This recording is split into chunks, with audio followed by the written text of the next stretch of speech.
하나님 말씀 요한계시록 4장 11절입니다.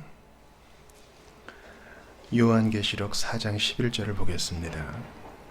우리 주 하나님이여 영광과 존귀와 권능을 받으시는 것이 합당하오니 주께서 만물을 지으신지라 만물이 주의 뜻대로 있었고 또 지으심을 받았나이다 하더라.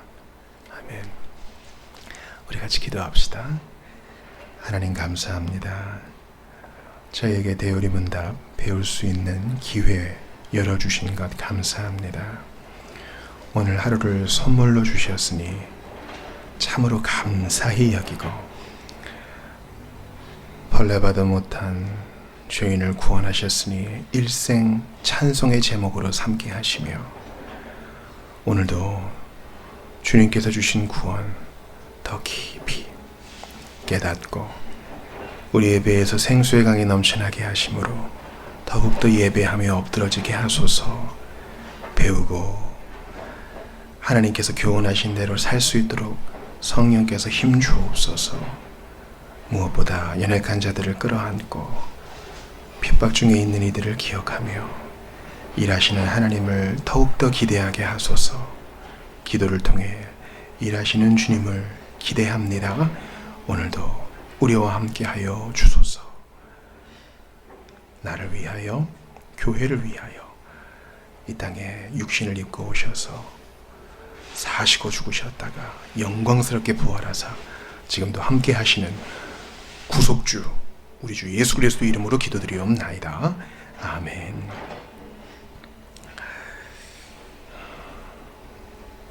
웨스트민스터 대요리 문답 오늘 1문을 보도록 하겠습니다. 먼저 신앙 고백 문답의 내용을 좀 보시죠. 제1문입니다.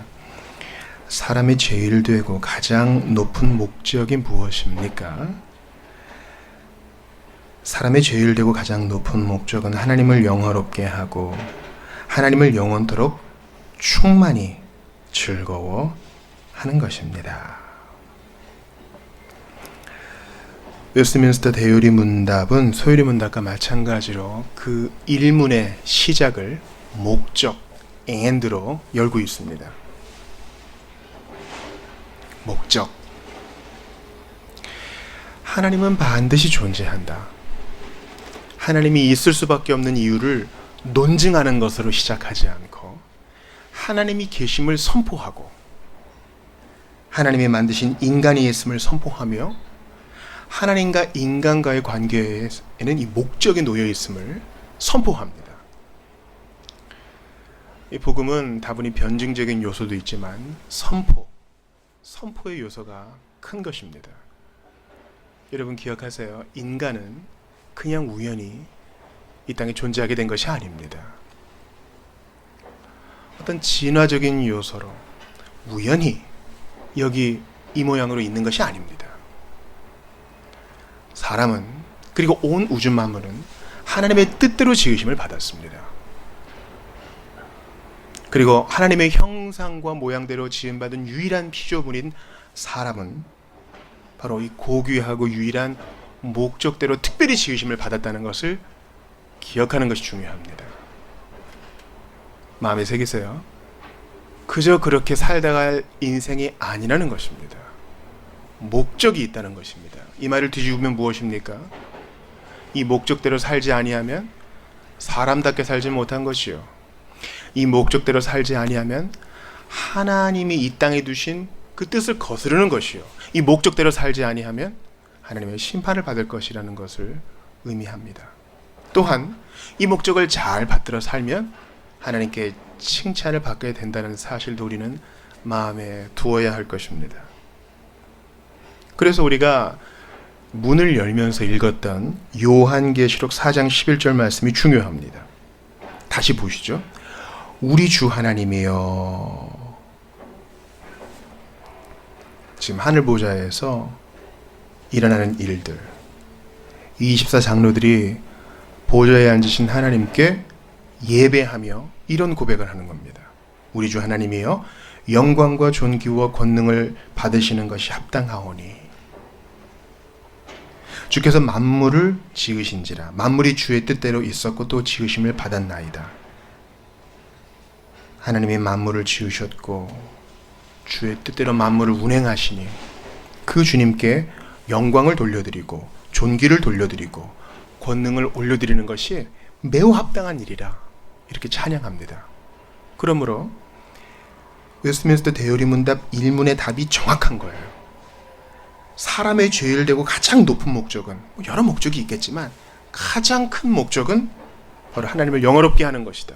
오늘 계시록 4장 11절에 말하는 것처럼요.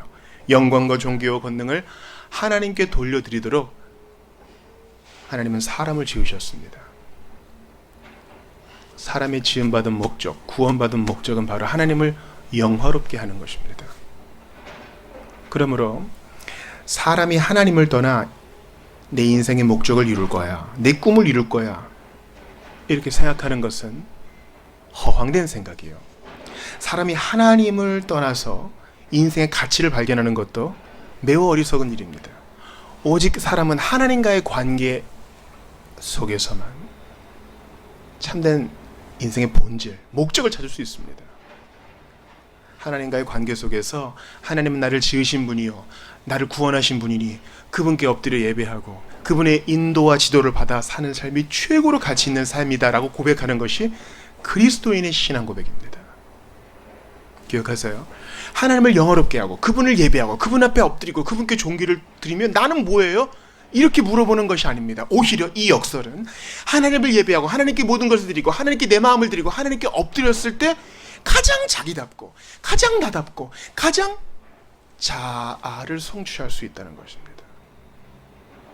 자기 실현은요, 하나님을 떠나서 내 꿈을 쫓고 내가 하고 싶은 것을 하고 내가 누릴 것을 다 누리는 데서 얻을 수 있는 것이 아니라 하나님 앞에 엎드려 내 것을 쏟아드릴 때 오히려 하나님은 나 자신을 찾게 하시고 내 인생의 목적을 찾게 하시고 인생 행복을 찾게 하신다는 것입니다.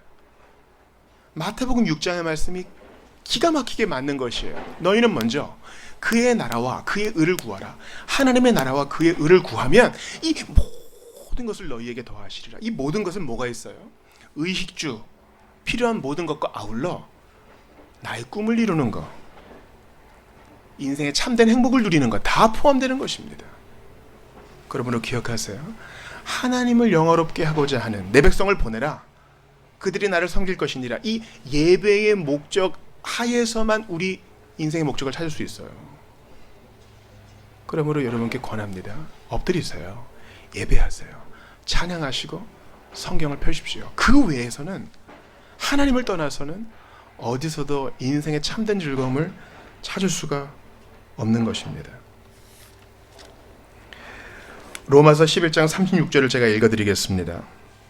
로마서 11장 36절입니다. 이는 만물이 주에게서 나오고 주로 말미암고 주에게로 돌아감이라. 그에게 영광이 세세에 있을지어다. 아멘.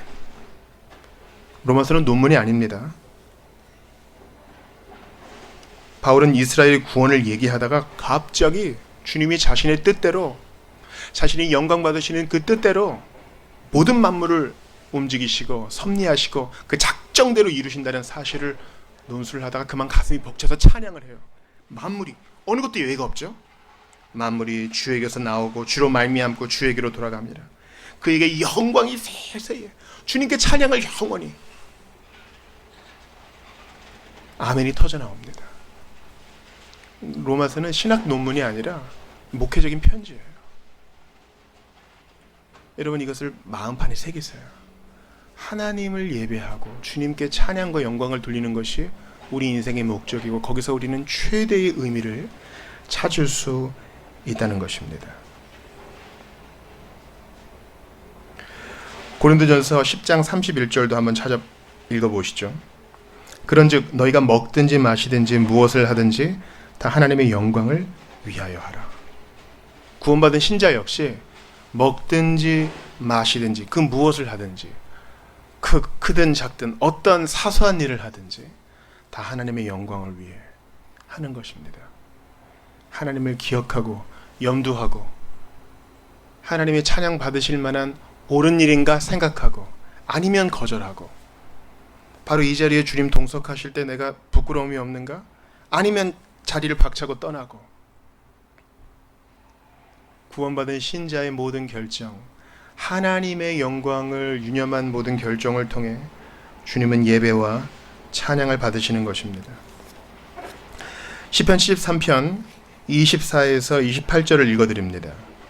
주의 교훈으로 나를 인도하시고 후에는 영광으로 나를 영접하시리니 하늘에서는 주 외에 누가 내게 있으리요 땅에서는 주밖에 내가 사모할 리 없나이다. 내 육체와 마음은 쇠약하나 하나님은 내 마음의 반석이시요 영원한 분깃이시라. 무릇 주를 멀리하는 자는 망하리니 음녀같이 주를 떠난 자를 주께서 다 멸하셨나이다. 하나님께 가까이함이 내게 복이라. 내가 주 여호와를 나의 피난처로 삼아 주의 모든 행적을 전파하리이다. 시편은요, 모든 신학의 결정체가 담겨져 있습니다. 시편은 모든 조직 신학의 그 근원입니다. 시편 13편에서 시편 기자는 하나님을 영화롭게 하는 것 그 이상을 말하고 있어요. 바로 우리 신앙 고백 대요리문답 그 1문의 후반부의 얘기를 하고 있죠. 사람이 제일 되고 가장 높은 목적은 하나님을 영화롭게 하는 것과 하나님을 영원토록 즐거워하는 것, 이 향유에 대해서 말하고 있는 것입니다. 자, 우리의 최고의 인생의 목적은 하나님을 영화롭게 예배하는 것이에요. 그리고 하나님을 즐거워하는 것입니다. 아름다우신 주님을 즐거워하는 것, 향유하고 누리는 것, 그게 인생의 목적이라는 거예요. 시편 기자가 말하죠. 하나님께 가까이 하면 내게 복이라. 여기는 그 어떤 예배의 행위도 없어요. 뭐 엎드리고 예배하고 손을 들고 예물을 바치고 이런 거 없죠. 그냥 주님과 가까이 하는 것, 에녹처럼 동행하는 것이 나의 복이라는 겁니다. 하나님을 누리는 것입니다. 내가 주 하나님을 나의 피난처로 삼아. 주님은 내 반석이요 내 영원한 분깃이십니다. 주님밖에 누가 있습니까? 하나님을 누리는 거예요. 즐거워하는 것입니다. 향유하는 것입니다. 이것은 4세기의 아우구스티누스가 정리한 것입니다. 이 세상 모든 만물은 즐거워하는 것 아니면 이용하는 것인데 대부분은 다 섞여 있다. 그리고 다 이용만 하는 것이다. 그러나 순수하게 즐거워하는 대상은 오직 하나, 하나님밖에 없다. 그렇습니다. 여러분, 이 세상에 어떤 사물이든 사람이든 100% 향유할 수 있는 대상은 없어요. 왜냐하면 다 흠이 있기 때문이죠. 연약함이 있기 때문이죠. 우리는 흠과 점이 있는 대상을 즐거워할 수는 없어요. 근데 하나님은 유일하게 선하시고 온전하신 분이시기 때문에 우리가 즐거워할 수 있어요. 어떤 사물은 그냥 이용만 하고 내팽개치거나 버리기도 합니다. 그러나 주님은 우리가 100% 향유할 수 있는, 누릴 수 있는 분이십니다. 그러므로 하나님을 예배하세요. 하나님을 누리세요. 그분과 대화하세요. 그분과 즐거움을 나누세요. 할 수 있습니다. 요한복음 17장 21절부터 24절을 읽어드립니다. 아버지여, 아버지께서 내 안에 내가 아버지 안에 있는 것 같이 그들도 다 하나가 되어 우리 안에 있게 하사 세상으로 아버지께서 나를 보내신 것을 믿게 하옵소서. 내게 주신 영광을 내가 그들에게 주었사오니 이는 우리가 하나가 된 것 같이 그들도 하나가 되게 하려 함이니이다. 곧 내가 그들 안에 있고 아버지께서 내 안에 계시어 그들로 온전함을 이루어 하나가 되게 하려 함은 아버지께서 나를 보내신 것과 또 나를 사랑하신 같이 그들도 사랑하신 것을 세상으로 알게 하려 함이로소이다. 아버지여, 내게 주신 자도 나 있는 곳에 나와 함께 있어 아버지께서 창세전부터 나를 사랑하심으로 내게 주신 나의 영광을 그들로 보게 하시기를 원하옵나이다. 아멘. 그들도 하나가 되게 하려 함이니이다. 그들로 온전함을 이루어 하나가 되게 하소서. 아버지께서 나를 사랑하심 같이 그들도 사랑하신 것을 세상이 알게 하소서. 하나님의 사랑을 받는 존재, 하나님의 사랑을 즐거워하고 향유하는 존재로 주님은 우리를 만드셨으니 그 사랑을 받아 주님을 즐거워하며 그 즐거움에 겨워 예배하고 하나님을 영화롭게 하는 것입니다. 이 놀라운 선순환 앞에 저는 엎드러질 수밖에 없어요. 주님은요, 무섭고 엄격하게만 하신 분이 아닙니다. 주님은 누릴 수 있을 만큼 아름답고 좋으신 분입니다. 먼저 그 사랑을 보이셨습니다. 그래서 그 사랑을 누리게 하셨습니다. 가만히 있을 수 없어요. 그 배에서 생수의 강이 흘러나오리라. 넘치는 은혜 때문에 찬양하지 않을 수 없어요. 그리고 거기서 인생의 목적을 찾는 것입니다. 직업으로서의 인생의 목적이 아니에요. 뭐가 되고 싶어요? 뭘 하고 싶어요? 그보다 더 중요한 것은 나의 죄인됨의 문제, 하나님과의 사귐이 막혀있는 이 문제, 천국에 절대 갈 수 없는 이 문제, 하나님의 심판대 앞에 설 수밖에 없는 존재, 이 문제를 해결하신 하나님 앞에 감사하며 나의 인생의 의미를 찾아주신 주님께 감사하며 예배하고 그분을 즐거워하는 것, 거기에 우리 인생의 목적이 있습니다. 사랑하는 여러분, 오늘 이 말씀을 들으시는 분들 중에 나 왜 살지? 하시는 분 계실 거예요. 나 왜 사는 거지? 나 왜 이렇게 열심히 사는 거지? 나 왜 이렇게 안달복달 하는 거지? 하시는 분들이 있다면 예수 그리스도, 우리의 복되신 하나님을 생각하십시오. 아직 믿지 않으시는 분들이 있다면 속히 예수님을 믿고 영접하시기를 바랍니다. 그래야 인생의 목적을 찾을 수 있어요. 사람답게 살 수 있는 거예요. 그렇지 않고 자기 개발 열심히 해보세요. 금방 미천이 드러납니다. 돈 벌 만큼 벌어보세요. 여러분 죽어서 그거 하나도 못 가져갑니다. 다 쓰지도 못해요. 건강 열심히 누려보세요. 여러분은 세월의 흐름을 거스를 수 없어요. 인생의 목적을 고작 그런 것에 둔다면 우리는 금방 낙심해요. 하나님!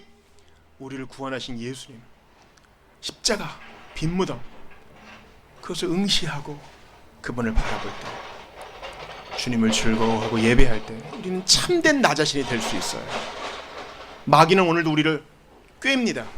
네 하고 싶은 대로 살아. 네 인생은 네 거잖아. 왜 남 눈치 보고 살아? 네 하고 싶은 거 해. 천만의 말씀. 하고 싶은 걸 해서 우리는 인생의 목적을 찾을 수 있는 것이 아니라 하나님을 알고 그분을 즐거워하고 그분과 마음을 터놓고 교통하며 그분 앞에 엎드릴 때 제대로 된 인생의 시작을 열 수 있는 것입니다. 사람의 제일 되고 가장 높은 목적은 하나님을 영화롭게 하고 하나님을 영원토록 충만히 즐거워하는 것임을 기억하면서 마음에 새기면서 실천하시는 여러분들 다 되시기를 성부, 성자, 성령 삼위 하나님의 이름으로 축원합니다. 같이 기도합시다. 하나님, 미디어에 비친 대로 우리가 부러워하는 사람이 사는 대로 그럴듯하게 살고 싶어서 이런저런 일을 해보지만 금세 미천이 드러나고 허무해질 뿐이옵나이다. 참된 인생은, 참된 행복은 하나님을 즐거워하고 하나님을 영화롭게 하는 데에서 찾을 수 있음을 기억하옵나이다. 아우구스티누스가 고백한 것처럼 우리도 고백합니다.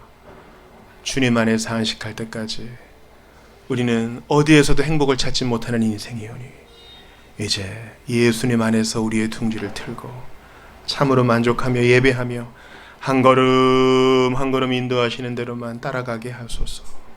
교만을 버리고 주님 앞에서 작은 것에 만족하며 오늘도 주님 바라보며 하루 순간순간 순종하며 살게 도와주옵소서. 모든 영광을 복되신 우리 구주 예수 그리스도께, 모든 영광을 성부 하나님께, 모든 영광을 성령님께 올려드립니다. 우리 구주 예수 그리스도 이름으로 기도드리옵나이다. 아멘.